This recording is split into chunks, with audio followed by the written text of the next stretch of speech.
Car la parole de Dieu est vivante et efficace, plus tranchante qu'une épée quelconque à double tranchant, pénétrante jusqu'à partager âme et esprit, jointure et moelle. Elle juge les sentiments et les pensées du cœur. Mes frères, mes sœurs, peuple de Dieu, quelles sont les pensées de votre cœur? Sachez que si quelqu'un a de la haine, la jalousie, ou quelque chose qui déplaît à Dieu, ce glaive ne va pas agir en sa faveur. Parce que ce glaive agit lorsqu'on est pur, lorsque nos pensées sont pures, lorsqu'on a de l'amour pour le prochain, même l'ennemi qui est derrière toi. Quand on a miséricorde, quand on a la joie, quand on fait confiance, quand on a la foi, c'est à ce moment que ce glaive se lève.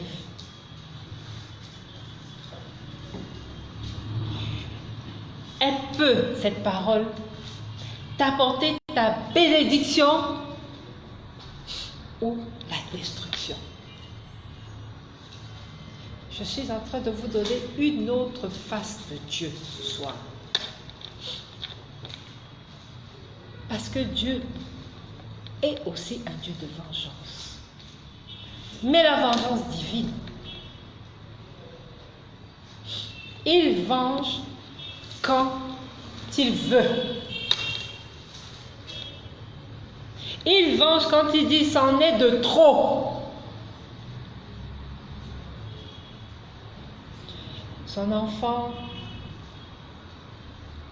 Jésus-Christ de Nazareth,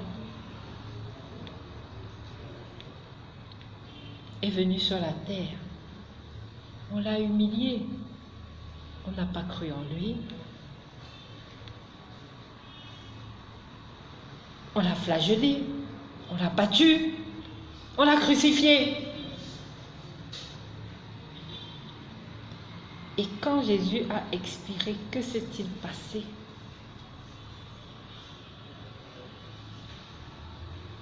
J'appellerais ça le ciel a crié. Parce que vous savez ce qui s'est passé. Un tonnerre. Le ciel a crié.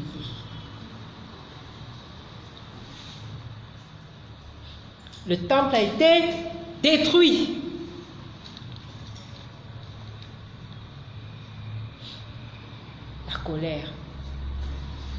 La colère de Dieu. Mais cette colère ne touche pas tout le monde. Elle touche ceux qui ne marchent pas avec Dieu. Sachez aujourd'hui que quand Dieu dit une chose, tout ce qu'il a dit doit s'accomplir. Aucun mot ne doit rester, ne doit se perdre.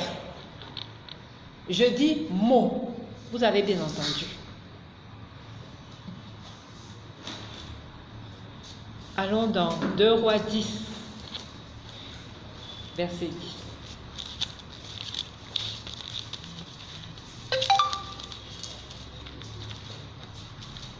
2 Rois 10, verset 10. 2 Rois 10, verset 10, il est écrit: Sachez donc qu'il ne tombera rien à terre de la parole de l'Éternel, de la parole que l'Éternel a prononcée contre la maison d'Achab. L'Éternel accomplit ce qu'il a déclaré par son serviteur Élie. Amen. Sachez donc que Sachez donc qu'il ne tombera rien à terre de la parole de l'Éternel. Amen. Rien à terre. Quand Dieu a dit, il a déjà dit. Que l'ennemi vienne, qu'il vente, qu'il neige, qu'il pleuve,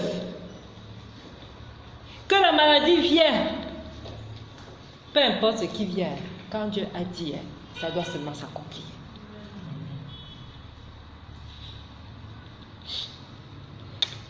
Mais, quand toi tu désobéis à Dieu, tu le renies. Pourquoi? Parce que le diable est venu t'effrayer. On dit quand je marche dans l'ombre de la mort, on dit que c'est l'ombre. L'ombre a déjà attaqué quelqu'un ici. L'ombre n'attaque personne. L'ombre, tu le vois, mais il ne peut rien faire. Donc, ce que tu vis, que tu vois, ne peut rien te faire. Parce que ce n'est que l'ombre. Mais quand cet ombre t'effraie, tu entraves le plan de Dieu par ta désobéissance. Parce que cet ombre t'a effrayé. Et quand tu entraves le plan de Dieu, puisque la volonté de Dieu doit tout se faire, Dieu se lève. C'est pour ça que tu vas voir, quand tu désobéis au Seigneur, il te ramène. Il te ramène. Il veut te ramener. Il veut te ramener. Il veut te ramener jusqu'à ce que ton cou soit raide et que tu ne comprends rien. Alors il se lève. Si maintenant, toi, tu marches justement dans la justice et quelqu'un se lève pour entraver le plan de Dieu, il arrive un moment où Dieu va se lever. Et il se lève en particulier lorsqu'on le renie, lorsqu'on préfère d'autres dieux. Et comment préfère-t-on d'autres dieux? Parce que vous croyez ici que quand on préfère d'autres dieux, c'est que on va s'asseoir, on dit Dieu des eaux. Non, non, non, non, ce n'est pas ça. Entre l'argent et Dieu, tu aimes qui? Si tu aimes l'argent là, c'est que tu as déjà remplacé Dieu. Entre ton mariage et Dieu, tu aimes qui? Vous savez pourquoi moi c'est les marabouts? Parce qu'on préfère ce qu'on veut. Quelqu'un vient à l'église, entend je vais me marier, mais a tellement soif du mariage que finalement il va donner un coup de main à Dieu. Il va chez le marabout. Tu as préféré qui? Tu as préféré le mariage, donc tu as préféré un autre Dieu.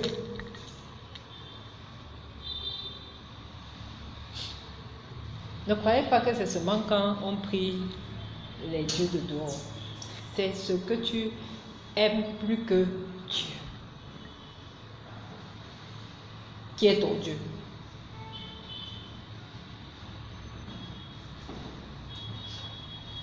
Voilà pourquoi Dieu ne peut pas accepter le suicide. Parce que le suicide, c'est peut-être quand tu n'arrives pas à avoir un homme.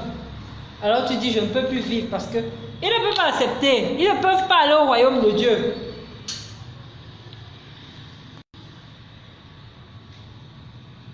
Dieu ne peut pas accepter la cupidité. Il ne peut pas accepter les désirs charnels.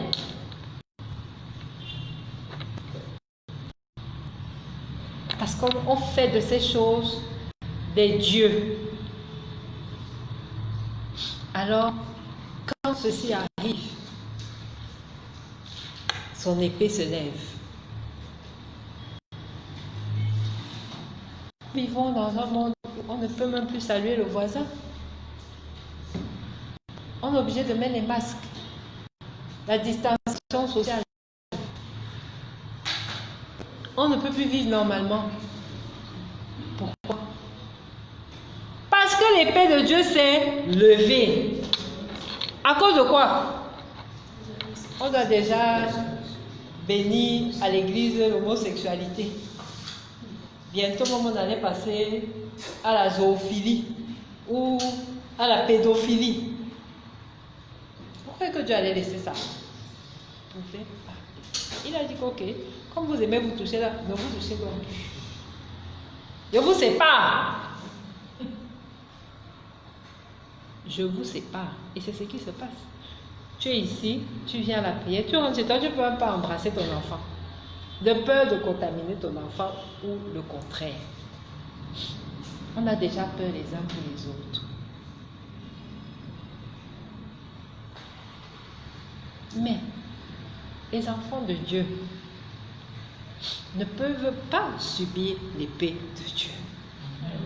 Voilà pourquoi vous pouvez marcher tranquillement dans la rue.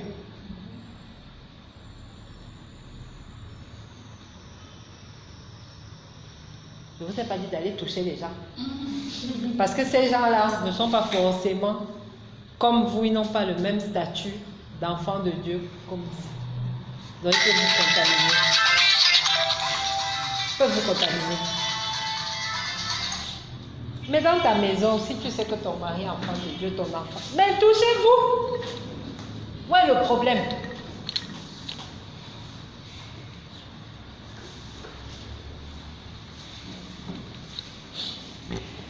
Donc, la parole, c'est l'épée de l'esprit. Éphésiens 6, verset 17.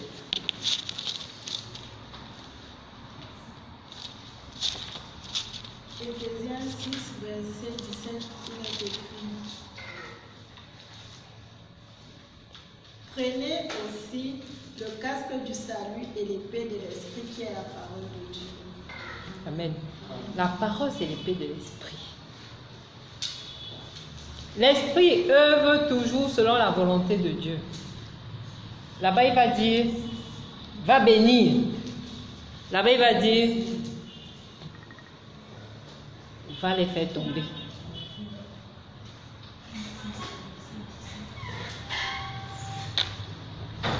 Si tu sèmes le bien, tu récolteras le bien. Si tu sèmes le mal, tu récolteras le mal.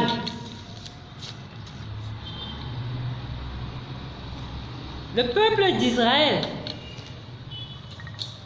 était élu, choisi de Dieu. Mais après Salomon, il y a eu un roi, le roi Achab, qui s'est lié à Jézabel. Jézabel qui servait Baal, le dieu Baal. Elle se prosternait devant Baal. Et elle a emmené Baal chez son mari Achab. Et ce n'est plus Dieu qu'on regardait, mais c'est Baal. Conséquence, la colère de Dieu s'est abattue. L'épée de Dieu s'est abattue. Dès qu'il s'abat, il est déjà d'abord sentence. Qu'est-ce que c'est? Détruisez-moi tous les prophètes de Baal. Élie, détruis-moi 450 prophètes de Baal. En une fois, les prophètes ont été détruits. Allez me détruire toute la maison d'Achab, y compris celle d'Isabelle. Et tout a été fait selon la volonté de Dieu. Élie a fini de détruire les 450 prophètes. Mais l'œuvre de Dieu n'était pas achevée. Voilà pourquoi on dit que une parole ne se perd pas. Alors, Élisée dit, allez chercher Jéhu. Faites de lui un roi. Il viendra achever achever la volonté de Dieu. Selon la parole prononcée par Dieu, son jugement. On pouvait se dire ici que Jéhu c'est un meurtrier parce que il a tué tout le monde. Mais il faisait la volonté de Dieu. C'était la parole de Dieu. Ce n'était pas la parole de quelqu'un d'autre. Il faisait la volonté de Dieu. Et il s'affichait que tu sois fils de roi, ministre. Allez, on détruisait ce monde pour vous dire que, parce qu'il faut que la volonté de Dieu s'établisse dans vos vies. Qui s'est levé? C'est un roi. Qui s'est levé? C'est un ministre. Qui s'est levé? C'est votre directeur.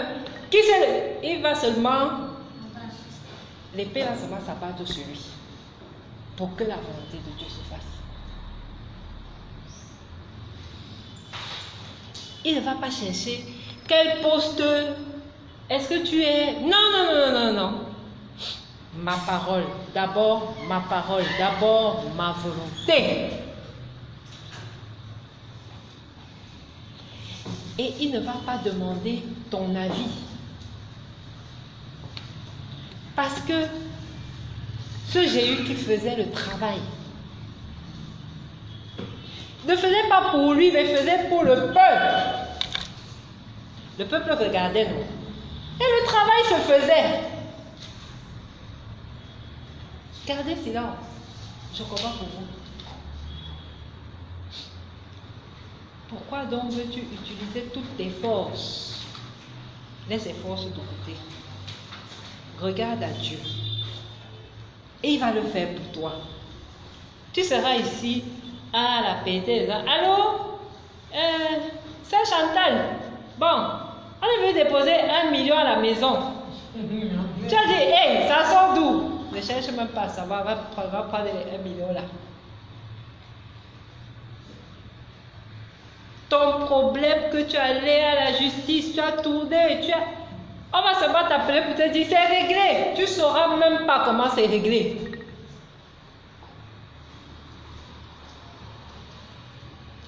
Avec Dieu, il ne faut pas chercher. Faites-lui juste confiance. Et ne critiquez pas la manière dont il agit. Parce qu'on pouvait s'asseoir et dire qu'il a demandé d'aller couper 70 têtes. Mais dis donc, comment ça se fait? Il dit qu'il c'est Dieu. Mais Dieu lui a demandé que va m'éliminer toute la maison là. Donc de visu comme ça. Ouais, pourquoi il est mort? Oh vraiment? Et alors qu'il était bon. Qui t'a dit qu'il était bon? Tu étais avec lui. De visu était bon. Mais qu'est-ce qu'il faisait derrière?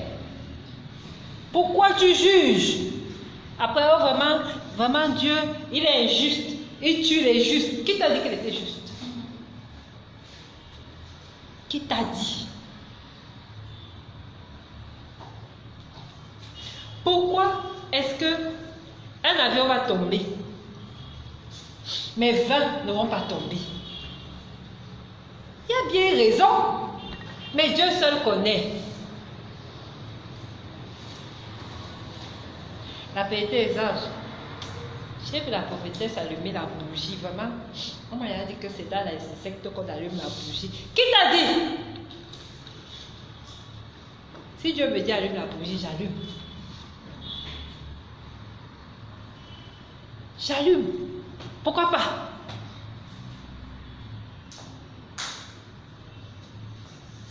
Va dire qu'elle a les démons. Dis ce que tu veux.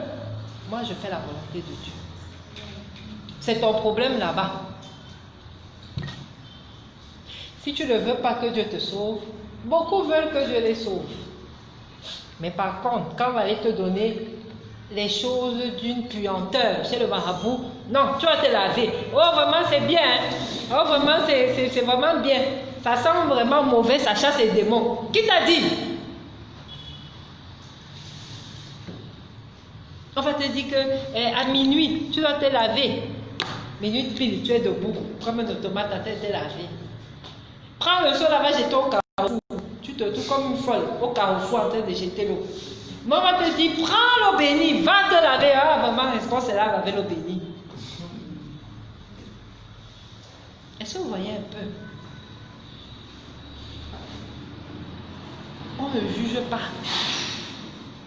Peut-être que tout le temps que tu as jugé là, Dieu est en train d'agir pour toi, mais tu ne savais pas. Et la preuve que Jéhu a été envoyé, c'est dans 2 Rois 10, verset 30.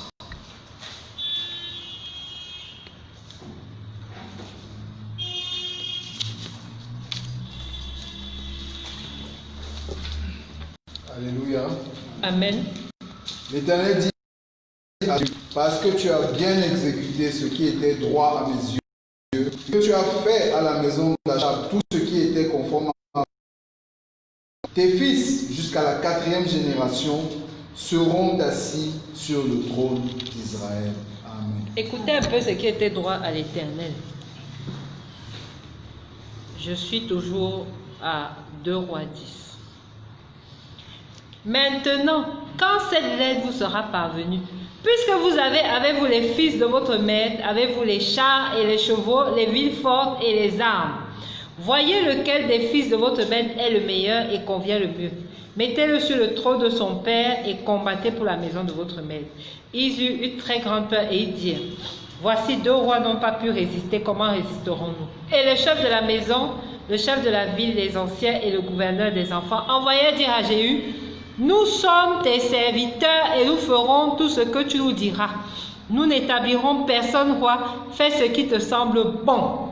Jéhu leur écrivit une seconde lettre où il était dit, si vous êtes à moi et si vous obéissez à ma voix, prenez les têtes de ces hommes, fils de vos maîtres, et venez auprès de moi demain à cette heure à Jezreel.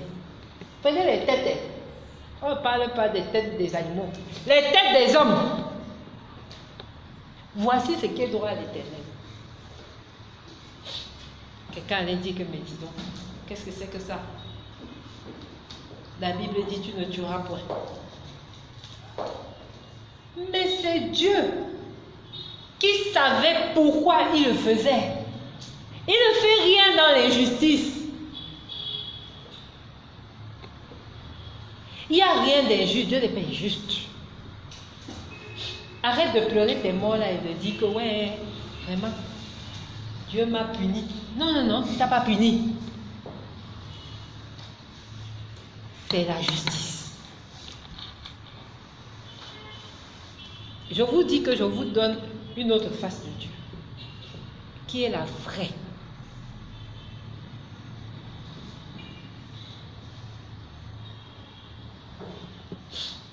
Qu'est-ce qui peut donc susciter la justice de Dieu?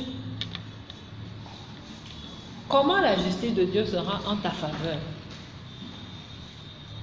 Deutéronome 28, verset 1.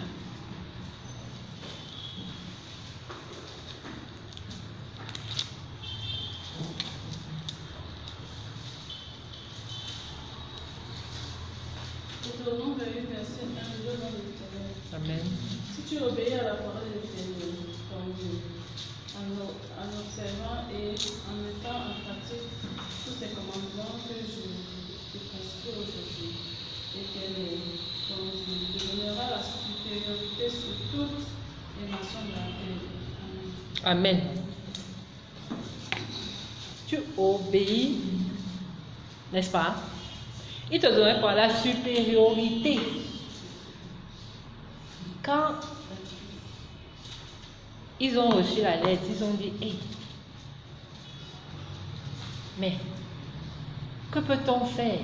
On a déjà vu que 2 rois sont tombés. Non, on a seulement intérêt à aller se soumettre.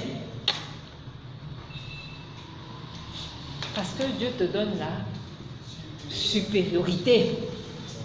Supériorité sur les épreuves de ta vie. Supériorité sur tes ennemis. Supériorité sur tout. Dès que tu arrives là, on dit que non, elle est arrivée. Tu ne comprends pas pourquoi on dit qu'elle est arrivée. Mais c'est parce que quand tu arrives, c'est Dieu qui arrive avec toi. Celui qui est avec moi est plus grand que celui qui est dans. Il est où? Avec moi. Alors tu marches. Tu vois les serpents, les scorpions, tu écrases. Comme les fourmis, tu continues ta route. Les serpents et les scorpions, c'est quoi ici? C'est ce que tu vis. Tu écrases ça comme les fourmis. Et tu continues ta route. On ne peut pas te freiner.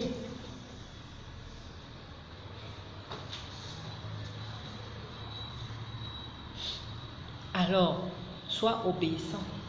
Marche selon les voies de Dieu, selon ses préceptes. Et fais de bonnes œuvres.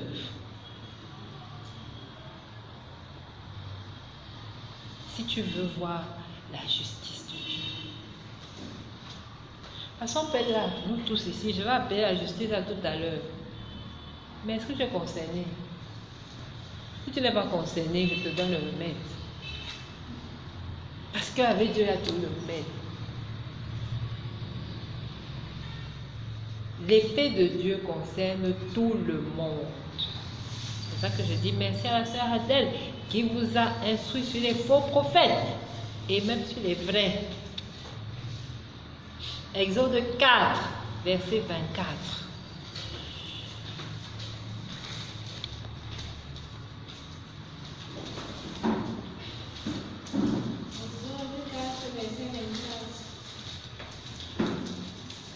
Pendant le voyage, en un lieu où Moïse passa la nuit, l'Éternel attaqua et voulut le faire mourir. Amen.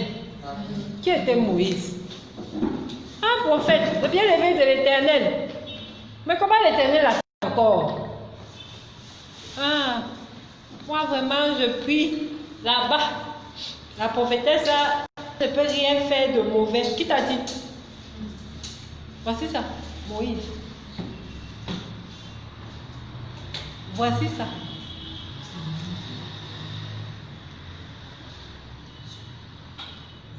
L'épée là concerne tout le monde. Tu es un mauvais serviteur, même si Dieu t'a appelé, l'épée là, ça va se agir.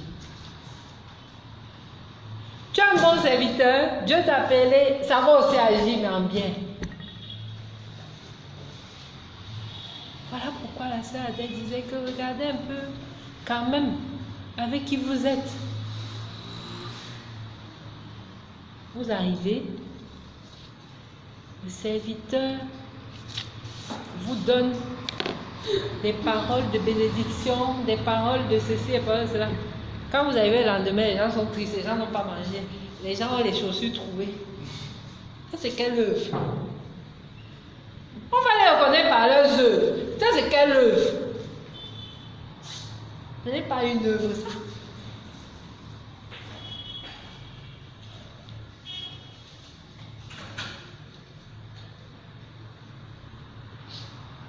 Les gens que vous suivez là, ils sont comment? Ils sont comment? Avez-vous vu où on disait que Moïse avait faim? David avait faim. Élie avait faim. Joseph, oui, quand il allait en prison. Même Jésus n'avait pas faim. Malgré tout.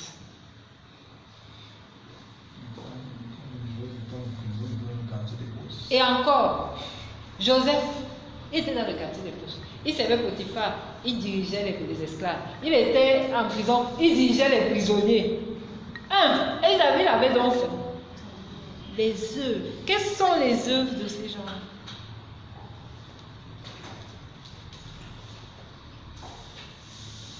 Dieu ne peut pas te laisser dans la famille si tu le sais correctement. Je vous ai dit ça. Et je peux faire le tour ici, vous mangez vous tous. Hein? Voilà.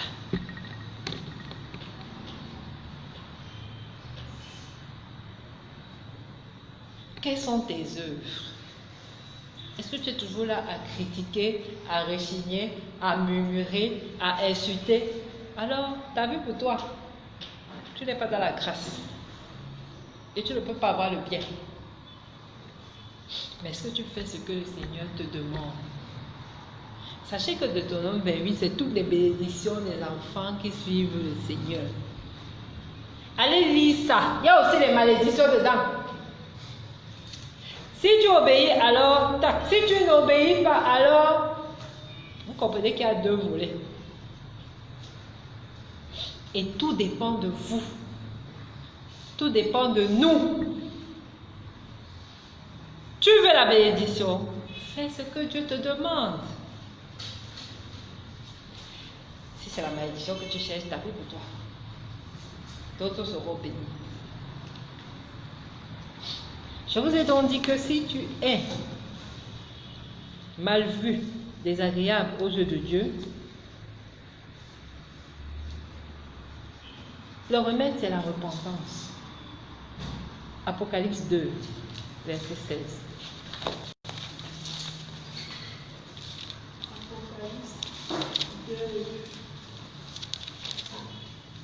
Apocalypse 2, verset 16 nous dit: Repends-toi donc, sinon je viendrai à toi bientôt et je les combattrai avec l'épée de ma bouche. Amen. La repentance. Ouais, acclamez pour Jésus.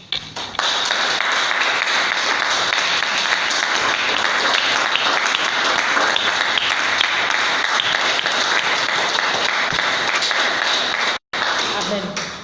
Je vous fais acclamer pour Jésus parce que ce que Jésus vous a dit, on ne peut pas payer ça. Cette repentance qui vous a donné là, on ne peut pas payer ça. Qui fait que Dieu est fâché.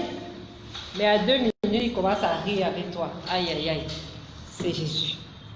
C'est l'œuvre du Christ.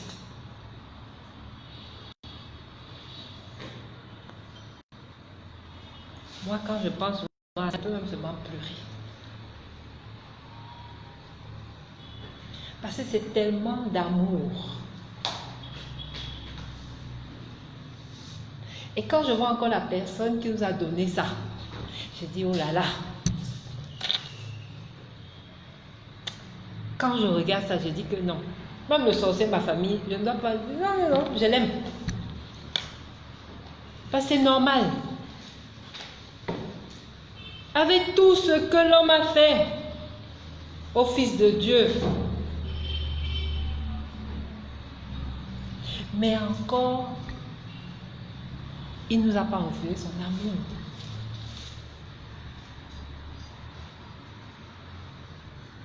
Même si tu es prostituée, oh, il y a la repentance. Meurtrier, la repentance. Tout ce que tu fais comme péché, la repentance. Même si hier tu étais dans les sectes, il y a la repentance.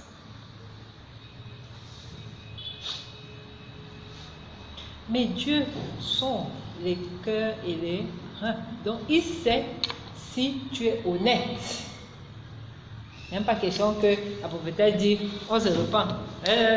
Alors que le cœur ne va pas. Dieu sait. C'est là où alors est le piège, comme dit ma fille là-bas. Dieu sait. Il sait qui est sincère et qui ne l'est pas. Ceux qui sont sincères, c'est accueillir cœur joie. Ceux qui sont, c'est balayer comme ça. C'est pour ça que quand je vous dis ici, repentez-vous, faites-le sincèrement, sinon vous perdez votre temps. Alléluia. Amen. Donc, je vous dis que c'est là sur notre tête en ce moment. Et ça a besoin de descendre dans vos vies. Parce qu'il a mis ça pour celui qui le mérite. Et qui mérite sa justice.